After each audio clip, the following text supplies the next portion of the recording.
qu'il a commis des infractions individuelles d'enrichissement personnel au détriment du pouvoir au azui.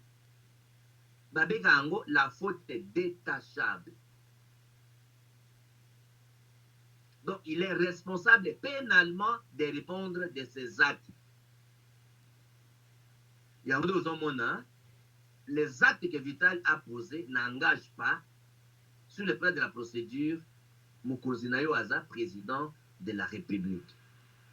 Dernier élément, on supposait que le président de la République a donné des ordres de détourner et de mal gérer. Dans la Constitution, l'article 28, et comment dit que non, tout ordre illégal ne peut pas être appliqué. Est-ce que Vital, sachant que l'ordre est illégal, a appliqué qui en reste dans le sens? Et là, il y pour monter à cause de couvert dans l'ordre illégalité.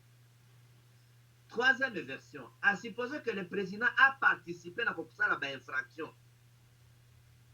Est-ce que le président a la confrontation dans la grande instance, la directeur du cabinet n'a été doté, et puis suite des années. Il y a Liboso. Ce qu'il est établi, par l'absurdité, à supposer qu'il est établi que le président a fait à l'infraction, il a participé à l'infraction. Suite des années. 1. Ngamoko naza, juste président c'est Asuka. Tango bakanga kinga nazaki justiciable na cour suprême de justice. Mais bakanga kinga ba combattant nanga 50 combattants, 35 ba porté disparu, 15 ba komi nanga na makala.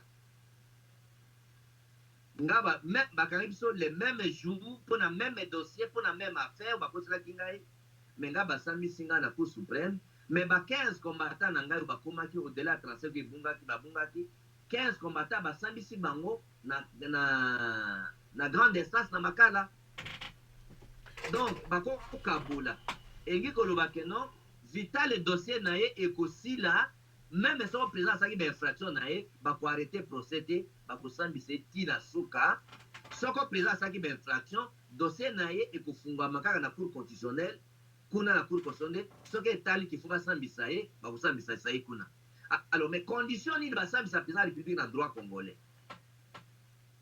Donc, bato bazo kanisa que non, Vital so atandi comme président, azan après vete, bakukata procès pour bela kusamba. Ça c'est bato balingi baibi makabango malamote.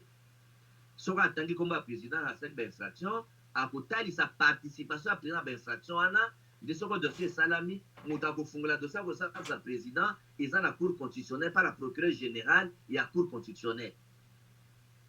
Donc, il y a la seule personne à Congo, dans le droit congolais, à qui on le dossier pour la président de la République, il n'y a qu'une personne, procureur général de la Cour constitutionnelle. Ce n'est pas le Parlement, ce n'est pas l'Assemblée, ce n'est pas un magistrat non ordinaire. Donc, il faut qu'on clarifie. Et là, le dossier pour la République. Il y a procureur général et la Cour constitutionnelle. À part lui, Moutumoka Azati à la président. Puis, il dossier Fungwami.